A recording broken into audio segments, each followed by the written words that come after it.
Quality और consistent performance के लिए सिर्फ सिल्वर पंप्स एंड मोटर्स, नाम याद रखना। નવા વર્ષ અને ગુલાબી ઠંડીની સિઝનમાં મજા માણવા પ્રવાસન સ્થળો પર લોકોનો ધસારો જોવા મળી રહ્યો છે।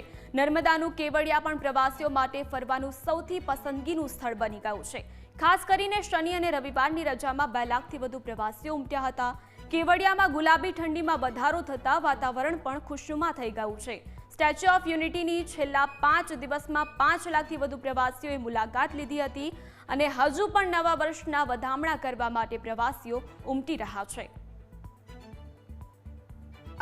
અમે અહીંયા વિન્ટરના જો વેકેશન છે આ માટે અહીંયા અમે ફરવા આવ્યા હતા અને અહીંયા બહુ સરસ જગ્યા છે ફરવા માટે। અહીંયા બહુ બધી જગ્યા પણ છે જેવું કે જંગલ સફારી અને આ જો સ્ટેચ્યુ છે સરદાર વલ્લભભાઈ પટેલનું એ પણ બહુ જ મસ્ત છે, एकदम જોવાલાયક છે અને અહીંયા આવીને અમને બહુ મજા આવી। तो लोगों ने 31st मनाने के लिए विदेश में जाने से अच्छा है कि अपने देश में जो जो नए नए स्ट्रक्चर बन रहे हैं, अच्छे अच्छे इंफ्रास्ट्रक्चर बन रहे हैं, तो लोगों ने अपने देश के लिए जो अपन टूरिज़्म बढ़ा सकते हैं वो बढ़ाना चाहिए। अपने देश में घूमना चाहिए। भारत जैसा कोई देश नहीं है, यहाँ पे सभी बहुत अच्छा है। हमको ये स्टैचू ऑफ यूनिटी देख के बहुत अच्छा लगा। यहाँ पे बहुत अच्छा सब एटमॉस्फेयर है, सब अच्छा है। यहाँ आके मुझे ऐसा लगता है कि जो अपने लोह पुरुष सरदार वल्लभ भाई पटेल हैं, उनको जो सम्मान मिलना चाहिए था वो हमारे प्राइम मिनिस्टर श्री नरेंद्र जी मोदी इन्होंने उनको पूरी तरह दिया है। मैं लोगों से आग्रह करूंगा अपने देश के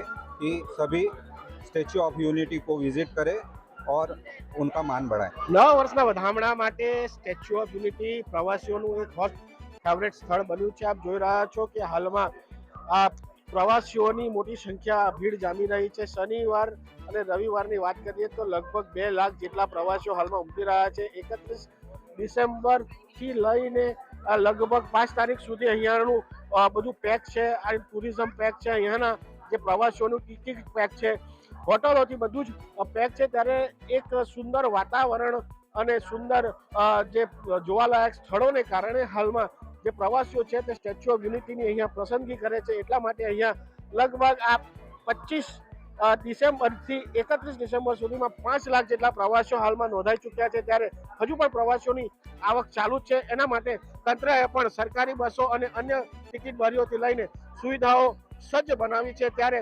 પ્રવાસીઓનું આ આકર્ષણનું સ્થળ આ બની રહ્યું છે। એની પાછળ કારણ છે કે અહીંનું atmosphere. Praveen Patwari, news capital, Narmada.